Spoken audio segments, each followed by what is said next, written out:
मैं अनु तलानमिंज, महिला महाविद्यालय चाईबासा, बीएड विभाग। आज मैं सेमेस्टर 2 पेपर 7 के यूनिट 1 के एक टॉपिक हिंदी भाषा का महत्व पर बात करूंगी।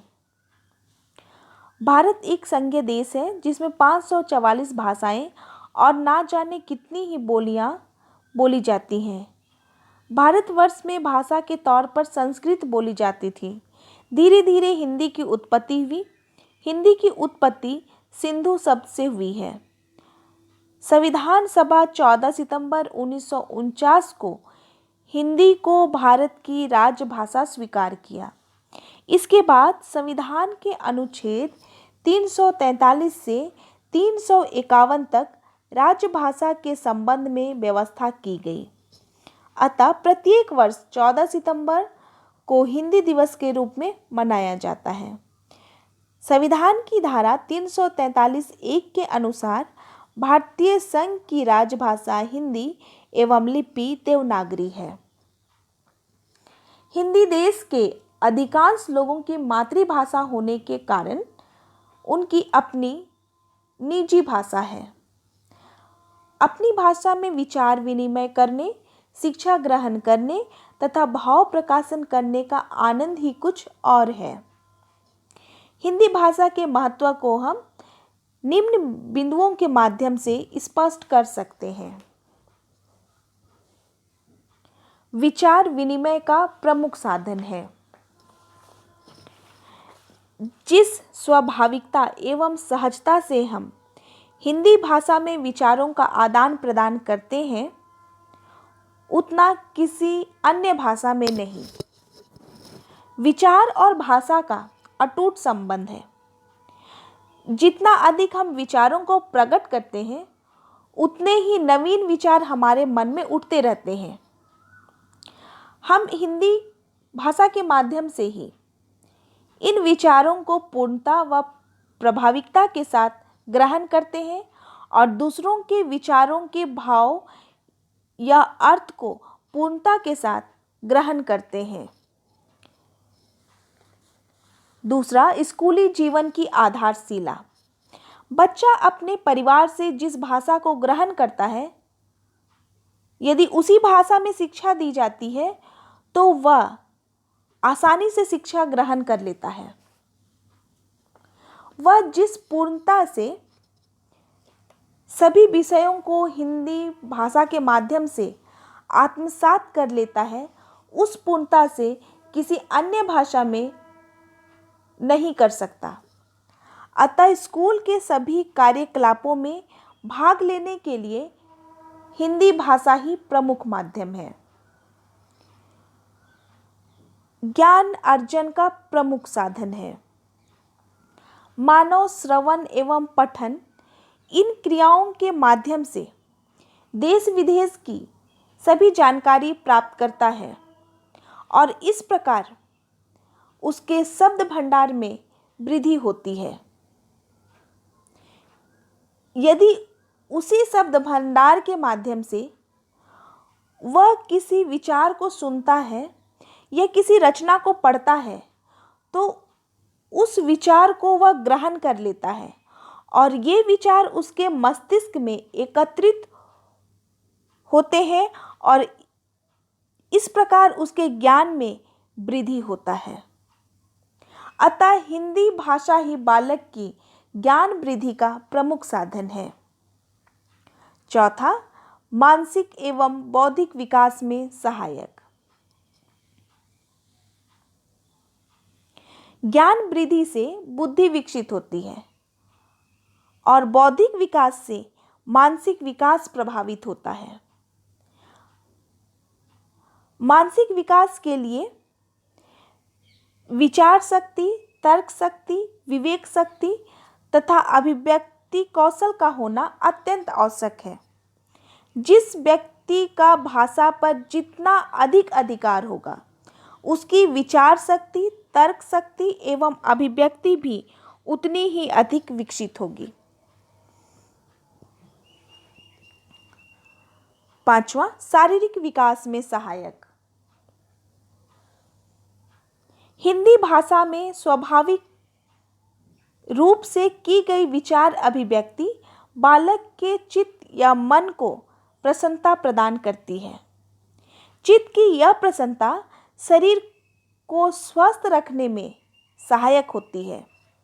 ऐसा कहा गया है और ये सत्य भी है कि स्वस्थ शरीर में स्वस्थ मस्तिष्क निवास करता है, और ये भी सत्य है कि मस्तिष्क के स्वस्थ रहने पर ही शरीर भी स्वस्थ रहता है और शारीरिक विकास स्वाभाविक रूप से होता है। छठवां, भावात्मक विकास में सहायक। राष्ट्रपिता महात्मा गांधी ने कहा था, मनुष्य के मानसिक विकास के लिए मातृभाषा उतनी ही आवश्यक है जितना शिशु के शारीरिक विकास के लिए माता का दूध। बच्चा माता के दूध के साथ साथ उसकी लोरियों के माध्यम से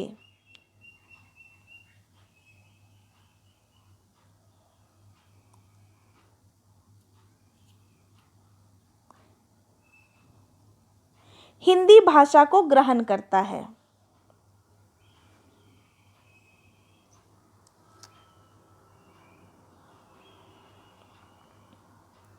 तथा अपनी तोतली बोली से परिवार के सभी सदस्यों को प्रसन्नता प्रदान करता है। यह क्रिया बालक को सहज, सुरक्षा, खुशी एवं आत्मसंतुष्टि प्रदान करती है, और यही आत्मसंतुष्टि तथा प्रसन्नता बालक में विभिन्न भावात्मक गुणों जैसे स्नेह, सहानुभूति, सहृदयता, सेवा, धैर्य एवं त्याग आदि को विकसित करने में सहायक होती है। सामाजिक विकास में सहायक।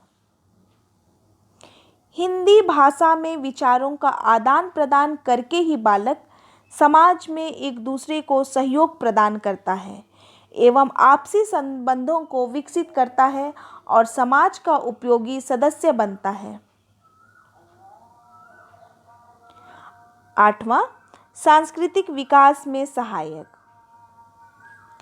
अपनी हिंदी भाषा के साहित्य का अध्ययन कर हम अपने देश की परंपराओं, आदर्शों, मूल्यों एवं रहन सहन आदि से आसानी से परिचित हो सकते हैं। नवा, सामाजिक कुशलता।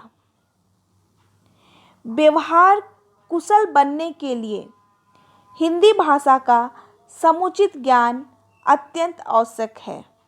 विद्यालय छोड़कर चले जाने पर यह आवश्यक है कि विद्यार्थी भाषण की कला में निपुण हो, उसे शुद्ध बोलना, लिखना, पढ़ना आ सके।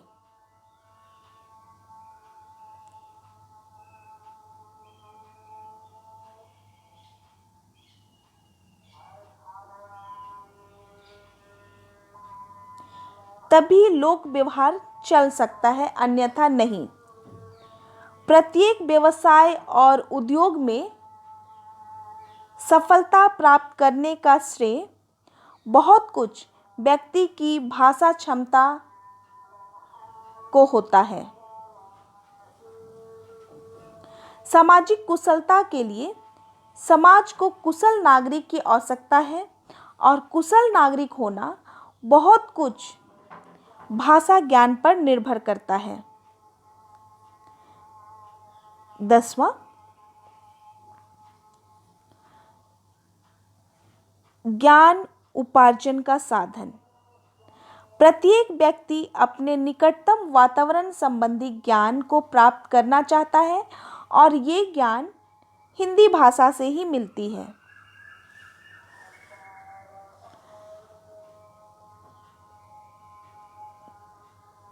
11वां, सृजनात्मक शक्ति का विकास।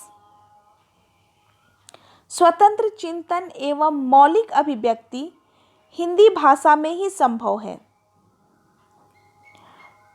हिंदी भाषा अध्ययन का उद्देश्य भाषा और साहित्य की शिक्षा है, जबकि अन्य भाषा अध्ययन का उद्देश्य केवल भाषा की शिक्षा है।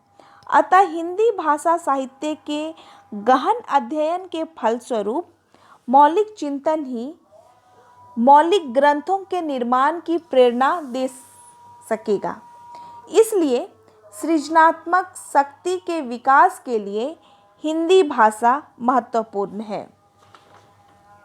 इसके साथ ही साथ अगर हम देखें तो हिंदी शिक्षा का मुख्य आधार भी है।